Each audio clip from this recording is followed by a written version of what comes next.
ஆலோ friends அந்தாலும் நம்ம என்ன பார்க்க போகிறோம் அப்படின்னா அனாயன்ஸில் படிக்கிற ஏப்ரல் மே 2024க்கான ரிசல்ட் வந்து எப்போ வரும் அப்படின்னு சொல்லிட்டு நிறைய பேர் வந்து கேட்டுட்டு இருந்தீங்க. ஸோ நம்மளும் ஆல்ரெடி வந்து ஒரு சில டேட்ஸ்லாம் வந்து சொல்லியிருந்தோம்.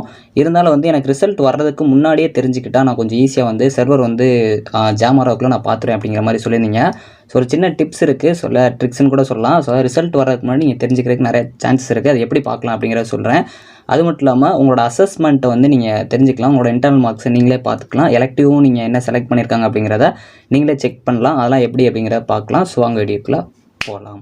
ஓகே ஃப்ரெண்ட்ஸ், ஃபஸ்ட்டு எடுத்தோன்னே பார்த்தீங்க அப்படின்னா அனாயன்ஸில் படித்த ஏப்ரல் மே 2024 ஸ்டூடெண்ட்ஸ் உங்களுக்கான இன்டர்னல் மார்க் எலக்டிவ் பேப்பர்ஸ்லாம் என்ன செலக்ட் பண்ணியிருக்காங்க அப்படிங்கிற பார்க்கணும்னு நினச்சிங்கன்னா இது வந்து பாஸ்ட் செமஸ்டர்ஸ் தான் இப்போதைக்கு உங்களால் செக் பண்ண முடியும். ரிசல்ட் அப்டேட் ஆயிடுச்சு அப்படின்னா கண்டிப்பாக உங்களுக்கு நெக்ஸ்ட் வந்து உங்களோட இப்போ கரண்ட் செமஸ்டரோட இந்த இன்டர்னல் மார்க்ஸை செக் பண்ணிக்கலாம். இது உங்களுக்கு ஆல்ரெடி தெரிஞ்சிருக்கும். ஸோ அதாவது வந்து உங்களோட வெப்சைட்டில் நீங்கள் ரிசல்ட் செக் பண்ணுறதுல போயிட்டு உங்களோட டேட் ஆஃப் பர்த் உங்களோட ரிஜிஸ்டர் நம்பர் என்ட்ரு பண்ணிவிட்டு ஸோ உள்ளே போனீங்க அப்படின்னா மேலே வந்து அசஸ்மெண்ட் அப்படின்னு சொல்லிட்டு ஒரு ஆப்ஷன் இருக்கும். அதை கொடுத்தீங்க அப்படின்னா உங்களுக்கு ரிப்போர்ட் பீரியட் அப்படின்னு சொல்லிட்டு உங்களுக்கு மொத்தமாக வந்து கொடுத்துருப்பாங்க. ஸோ அதில் மெஜாரிட்டியாக உங்களுக்கு 4 ரிப்போர்ட்டுமே உங்களுக்கு அப்லோட் ஆயிருந்துச்சு அப்படின்னா 4மே காட்டும். ஒரு சில காலேஜஸில் ஒரு சில ஸ்டூடெண்ட்ஸ்க்கு வந்து இந்த ரிப்போர்ட் 3 அண்ட் ரிப்போர்ட் 4 மட்டும் தான் அவைலபிளாக இருக்கும். இதில் டோட்டல் பீரியட் அப்படிங்கிறது உங்களுக்கு டோட்டலாக வந்து ஒரு சப்ஜெக்ட்ஸ்க்கு வந்து கொடுத்துருப்பாங்க. அந்த பீரியடில் நீங்கள் எவ்வளோ அட்டன் பண்ணியிருக்கீங்க அப்படிங்கிற மாதிரி கொடுத்து உங்களுக்கு வந்து கொடுத்துருப்பாங்க. இதில் உங்களோட இன்டர்னல் மார்க்ஸை நீங்கள் கால்குலேட் பண்ணிக்கலாம். ஸோ டோட்டலாக உங்களுக்கு எவ்வளோ நடக்கோ அதை ஆவரேஜ் பண்ணி மொத்தமாக வந்து உங்களோட இன்டர்னல் மார்க் வந்து 40க்கு வந்து கன்வெர்ட் பண்ணுவாங்க. ஸோ உங்களுக்கு தெரிஞ்சிருக்கும் ரெகுலேஷன் 2021 பொறுத்த வரைக்கும். இது பக்கத்துலேயே வந்து 6th ஒரு ஆப்ஷன் எலக்டிவ்னு இருக்கும். இதில் பார்த்தீங்க அப்படின்னா உங்களுக்கு எவ்வளோ எலக்டிவ் செலக்ட் பண்ணியிருக்காங்களோ அந்த எலக்டிவ் வந்து உங்களுக்கு டீட்டெயில்ஸ் வந்து கொடுத்துருப்பாங்க. இதெல்லாம் நீங்கள் பார்த்துருப்பீங்க. இதுக்கடுத்து எக்ஸாம் ரிசல்ட் செக் பண்ணிங்க அப்படின்னா இப்போதைக்கு கரண்ட் ஸ்டேட்டஸில் பார்த்தீங்க அப்படின்னா first year, second year, third year, fourth year அதாவது பாஸ்ட்டாக முடிச்சிருக்க எல்லா ஸ்டூடெண்ட்ஸ்க்கான ரிசல்ட் வந்து இப்படி தான் ஷோ ஆகுது. உங்களுக்கு ரிசல்ட் பப்ளிஷ் ஆயிடுச்சு அப்படின்னா நீங்கள் நெக்ஸ்ட் வந்து உங்களோட ரிசல்ட் வந்து செக் பண்ணிக்கலாம். இப்போ ஃபஸ்ட்டு நிறைய பேர் கேட்குறது வந்து ப்ரோ எனக்கு ரிசல்ட் வர்றதுக்கு முன்னாடியே கொஞ்சம் தெரிஞ்சுக்கிட்டா நான் வந்து ரிசல்ட் ஜாம் ஆகிறக்குள்ளே நான் பார்த்துருவேன் அப்படிங்கிற மாதிரி நிறைய பேர் கேட்டிங்க. இது ஒரு சின்ன ட்ரிக்ஸ் தான். ஸோ அதாவது வந்து இது மெஜாரிட்டியாக ஒர்க் அவுட் ஆச்சு இந்த டைம், அதனால் நான் சொல்கிறேன். அது எப்படி அப்படின்னா நீங்கள் வந்து ரிசல்ட்டை வந்து செக் பண்ணுறதுக்கு ஒரு வெப்சைட்டில் போய் நீங்கள் செக் பண்ணிகிட்டே இருப்பீங்க. அது எப்பயுமே வந்து நீங்கள் பார்த்துட்டு தான் இருப்பீங்க. ரிசல்ட் அப்லோட் ஆயிடுச்சு அப்படின்னா நீங்கள் வந்து உடனே வந்து ரிசல்ட் பார்த்துருவீங்க. நம்மளும் இன்ஃபார்ம் பண்ணிடுவோம். கொஞ்ச நேரம் கழிச்சு பார்த்தீங்க அப்படின்னா உங்களுக்கு அந்த பேஜ் வந்து ஜாம் ஆயிரும்.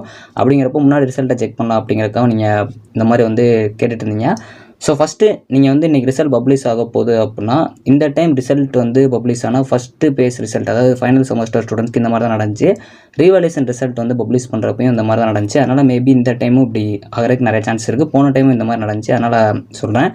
என்ன அப்படின்னா நீங்கள் டெய்லி வந்து ஒரு 9 to 11 o'clock அந்த ரிசல்ட்டோட பேஜ் வந்து செக் பண்ணிகிட்டே இருந்தீங்க அப்படின்னா உங்களுக்கு வந்து சம்டைம்ஸ் வந்து this page is not working இல்லை this page cannot be reached அப்படிங்கிற ஒரு நோட்டிஃபிகேஷன் வந்துச்சு அப்படின்னா பேஜுக்குள்ளே உங்களால் போக முடியல ஒரு 2 or 3 hours அப்படின்னா மேபி அன்றைக்கி ரிசல்ட் வந்து பப்ளிஷ் ஆக சான்சஸ் இருக்குது. அந்த மாதிரி இருந்துச்சு அப்படின்னா நீங்கள் ஈவினிங் டைமோ இல்லாட்டி வந்து மத்தியான டைமை வெயிட் பண்ணி பார்த்தீங்க அப்படின்னா ரிசல்ட் வந்து பார்த்துடலாம். மெஜாரிட்டியாக அன்றைக்கே ரிசல்ட் பப்ளிஷ் ஆக சான்ஸ் இருக்குது. ஒரு சில டைம் வந்து அந்த வீக்குள்ளே பப்ளிஷ் ஆகிரும். இது வந்து என்ன ரீசன் அப்படின்னா நிறைய ரீசன்ஸ் இருக்குது. சம்டைம்ஸ் வந்து இந்த டேட்டா பேஸில் ஏதாச்சும் அப்டேட் பண்ணாங்க அப்படின்னா இந்த சான்ஸ்க்கான இப்படி உங்களுக்கு வர சான்சஸ் இருக்குது. இது மாதிரி எப்படி நடந்துச்சு அப்படின்னா ஜூலை 18 வந்து உங்களோட ஃபைனல் செமஸ்டர் ஸ்டூடெண்ட்ஸ்க்கான ஃபஸ்ட்டு பேஸ் ஒரு ரிசல்ட் வந்து பப்ளிஷ் பண்ணாங்க.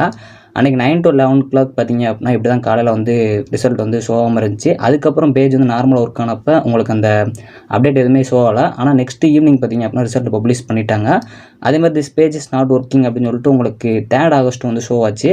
இதுவும் பார்த்தீங்க அப்படின்னா ரீவாலேஷன் ரிசல்ட் அன்றைக்கி பப்ளிஷ் ஆச்சு. ஸோ அப்படிங்கிறப்போ இந்த மாதிரி வந்துச்சு அப்படின்னா முன்னாக்கூட்டி நீங்கள் ரிசல்ட் வந்து செக் பண்ணிக்கலாம். இது ஜஸ்ட் ஒரு சின்ன டிப்ஸ் இல்லை ட்ரிக்ஸ்னு சொல்லலாம். ஏன்னா நீங்கள் எப்பயுமே வந்து ரிசல்ட் வருதாங்கிற செக் பண்ணுறதுக்கு முன்னாடி இந்த மாதிரி வந்துச்சு அப்படின்னா அன்றைக்கி நீங்கள் ரெடியாக இருந்தீங்க அப்படின்னா உடனே உங்களோட ரிசல்ட்டை பார்த்துடலாம்.